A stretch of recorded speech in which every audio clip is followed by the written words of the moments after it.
नमस्कार साथियों, स्वागत है आप सभी का हमारे साथ जुड़ने के लिए।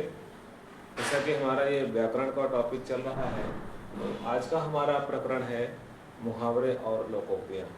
हालांकि ये टॉपिक स्वयं समझने का है, इसमें बहुत कुछ पढ़ाने और समझाने का नहीं है, लेकिन कुछ ऐसे चीज़ हैं, ऐसे तथ्य हैं जिसको अभी हम इस काल में जो है समझ लेते हैं। तो एक प्रश्न बनता है 10वीं के बच्चों के लिए लगभग कि मुहावरे और लोकोक्ति में क्या अंतर है, अंतर स्पष्ट करें। मुहावरे और लोकोक्ति को अलग अलग तो बच्चे कुछ समझ लेते हैं, लेकिन जहाँ अंतर करने की बात आती है तो असमंजस में हो जाते हैं। तो हम सबसे पहले अभी हम मुहावरे के विषय में बात करते हैं और इसके बाद फिर हम लोकोक्ति के बारे में इसका जो है अध्ययन करेंगे। अंतर अपने आप स्पष्ट हो जाएगा। तो सबसे पहले इसकी परिभाषा हम लिखेंगे कि मुहावरा या मुहावरे क्या होते हैं। तो ये एक वाक्यांश होते हैं। तो यहाँ हम लिखेंगे कि ऐसे वाक्यांश जो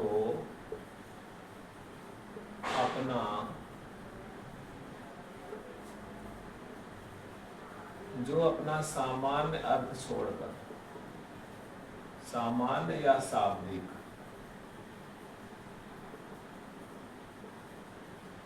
अर्थ को छोड़कर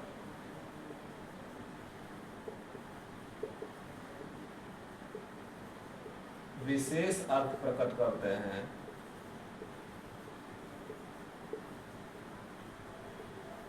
उसे या वे मुहावरे कहलाते हैं।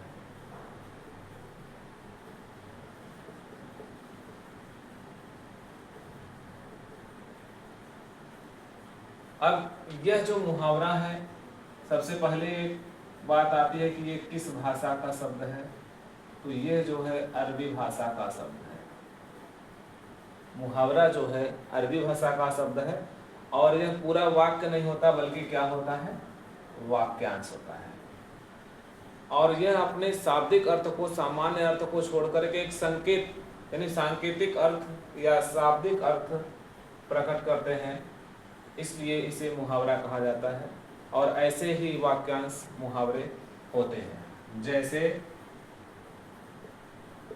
अगर दिया जाए ईद का चांद होना। अब यहाँ परिभाषा के आधार पर ये हम देखें कि ये वाक्यांश अपना शाब्दिक अर्थ छोड़ देते हैं, बल्कि सांकेतिक अर्थ यानी विशेष अर्थ प्रकट करते हैं। ईद का चांद मतलब ईद का चांद, ये अपना अर्थ छोड़ देगा तो क्या होगा, ये वर्ष में कभी कभी ईद आती है, हमेशा तो ईद आती नहीं। तो ईद का त्यौहार एक बार आता है तो कहते हैं ईद का चांद होना, मतलब कभी कभी दिखाई देना, कभी कभी दिखाई देना। या इसको इसे भी कह सकते थे कि बहुत दिनों के बाद दिखाई देना, या अंग अंग ढीला होना, अर्थात बहुत थक जाना। अब एक मुहावरा और है, जैसे अंगूठा दिखाना।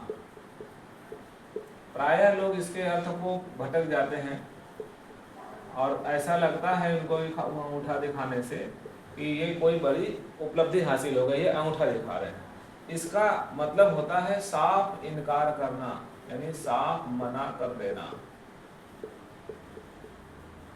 जो कि अपने शाब्दिक अर्थ को छोड़ करके जो है विशेष अर्थ या संकेत दे रहे हैं। अब इसकी विशेषता क्या है? सबसे पहली बात है कि इसकी विशेषता को देखते हैं। विशेषता, मुहावरों की विशेषता क्या होती है, हम इसकी विशेषता को बता देंगे। अगर पढ़ लेते हैं हम लोग तो फिर लोकोक्ति को पढ़ेंगे, अपने आप अर्थ जो है स्पष्ट हो जाएगा। पहला तो इसकी विशेषता यह है कि अरबी भाषा का शब्द है, अरबी भाषा का शब्द है। दूसरा, ये वाक्य नहीं, ये वाक्य नहीं अपितु वाक्यांश होते हैं। इसकी दो विशेषता हो गई। तीसरा, ये स्वयं गढ़ लिए जाते हैं। इसका उल्लेख जो है साहित्य की दुनिया में बहुत पुराना नहीं है। ये ऐसे ही गढ़ लेते हैं, जैसे पानी पानी होना,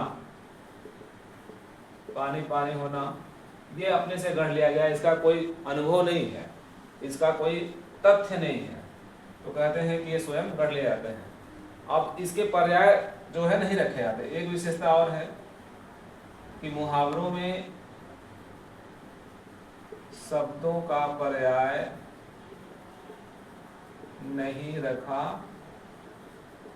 जाता। एक और विशेषता देख सकते हैं कि मुहावरे शाब्दिक अर्थ छोड़कर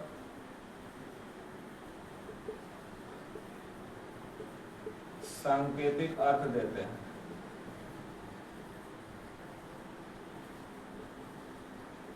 अब देखिए, ये हुई मुहावरों की बात। एक बार सरसरी निगाह से देख लिया जाए कि मुहावरा क्या है, इसकी परिभाषा और इसके जो है विशेषता को देखें और स्पष्ट हो जाएगा कि ऐसे वाक्य हैं जो अपना शाब्दिक अर्थ छोड़ करके सामान्य अर्थ को छोड़ करके विशेषता दें या विशेष अर्थ प्रकट करें, उसे हम जो है मुहावरे कहते हैं। जैसे अंग अंग ढीला होना, अंगूठा दिखाना, ईद का चाँद होना, तो ये सब अपने अर्थ को छोड़ दिए, बल्कि इनका एक विशेष अर्थ जो है यहाँ पर प्रकट हो रहा है। तो ये जो है अंग अंग ढीला होना यानी बहुत थक जाना, अंगूठा दिखाना, साफ मना कर देना, इनकार कर देना। इसकी विशेषता को अगर देखते हैं तो ये जो है अरबी भाषा का शब्द है और ये वाक्य नहीं बल्कि वाक्यांश होते हैं। ये स्वयं गढ़ लिए जाते हैं, इसका कोई जो है लिखित साहित्यिक दृष्टिकोण नहीं है। शब्दों का पर्याय इसमें नहीं रखा जाता। जैसे पानी पानी होना लिखा है तो इसको हम नीर नीर नहीं कहेंगे, या जल जल होना नहीं कहेंगे। जल जल कह देंगे तो ऐसा लगेगा कि जल का भंडार इकट्ठा हो गया है, क्योंकि पानी पानी का होना का मतलब क्या होता है, झुक जाना, नतमस्तक हो जाना, शर्मिंदा से भर जाना। और मुहावरे शाब्दिक अर्थ छोड़ करके सांकेतिक अर्थ देते हैं। अब इसी के साथ मुहावरे और लोकोक्तियों में अंतर क्या है, इनके अंतर को हम देखते हैं। तो देखा जाए इसी के साथ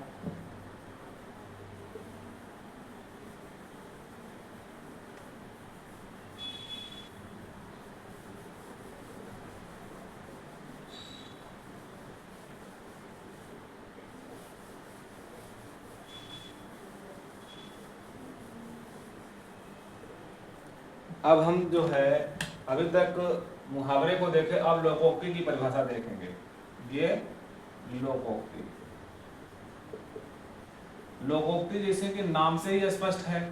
अगर इसके शाब्दिक अर्थ को देखें तो ये दो शब्दों के मेल से बना है, लोक जोड़ उक्ति, जिसका शाब्दिक अर्थ होता है लोगों के द्वारा कही गई उक्ति, यानी लोगों द्वारा कही गई उक्ति या बातें या वचन। तो इसकी परिभाषा को देखा जाए, ये तो अभी शाब्दिक अर्थ था। यहाँ पर क्या देखेंगे, लोगों यानी सांसारिक, सांसारिक लोगों की बात हो रही है। संकेत दिया जा रहा है कि द्वारा कही गई बातों को ही लोकोक्ति कहते हैं।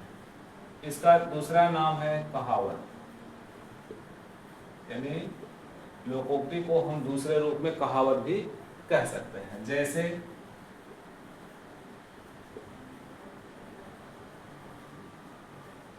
आधजल गगरी छलकत जाए। अभी आपने देखा था कि मुहावरा जो है वह वाक्यांश होता है, लेकिन ये क्या होता है, वाक्य होते हैं।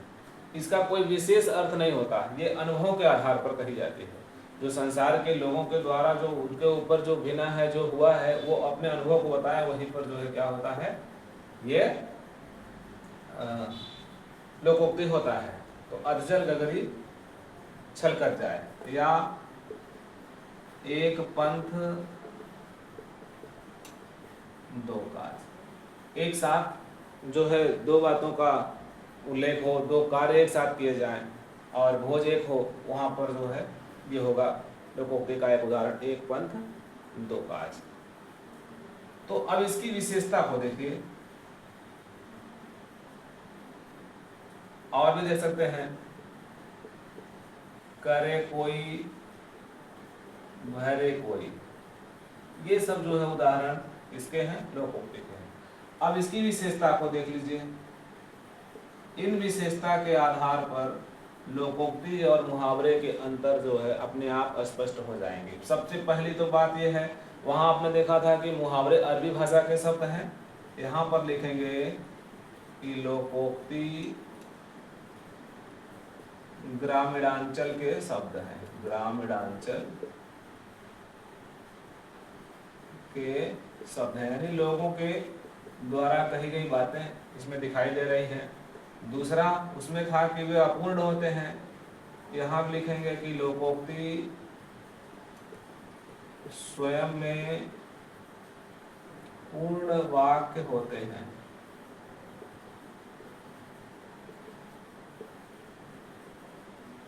यह वाक्यांश नहीं होते बल्कि पूर्ण वाक्य होते हैं।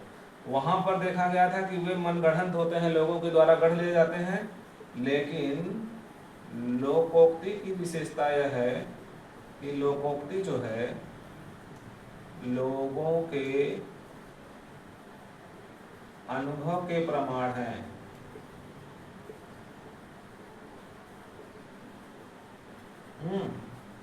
चौथा, इसमें पर्याय शब्दों का भी प्रयोग हो सकता है, जबकि मुहावरों में ऐसा नहीं था। इस प्रकार से हम ये देख सकते हैं कि लोकोक्ति जो है अरबी भाषा, मुहावरे जो है अरबी भाषा का शब्द, लेकिन लोकोक्ति ग्रामीणांचल के शब्द। मुहावरे जो है वे वाक्यांश होते हैं, जबकि लोकोक्ति पूर्ण वाक्य होते हैं। उसमें पर्याय शब्दों को नहीं रखा जा सकता, इसमें रखा जा सकता है। मुहावरों के शब्द जो है मनगढ़ंत होते हैं, जबकि लोकोक्ति लोगों के अनुभव के द्वारा कही जाती है, लिखी जाती है। तो इस प्रकार से कुछ जो है विशेष रूप से ये टिप्पणी लिखी गई है, जिससे हम यह स्पष्ट कर सकते हैं कि मुहावरे और लोकोक्ति में क्या अंतर है। तो हालांकि दोनों के समावेश से कोई लेखनी, कोई जो है हमारे उद्बोधन जो है प्रभावशाली हो जाता है, उसमें जो है और समरसता आ जाती है, वे समृद्ध हो जाते हैं और उसमें जो है प्रगाढ़ता हो जाती है लोकोक्ति और मुहावरे के प्रयोग से। तो ये जो है कुछ उदाहरण के आधार पर हम ये कह सकते हैं कि ये निम्न अंतर यहाँ पर है। तो चलिए आज के लिए इतना ही। अब इसके आगे हम और भी उदाहरण के साथ और अन्य नए प्रकरण को लेकर के बहुत जल्द मिलते हैं। तो आज के लिए इतना ही, तब तक के लिए धन्यवाद। आपका दिन शुभ रहे।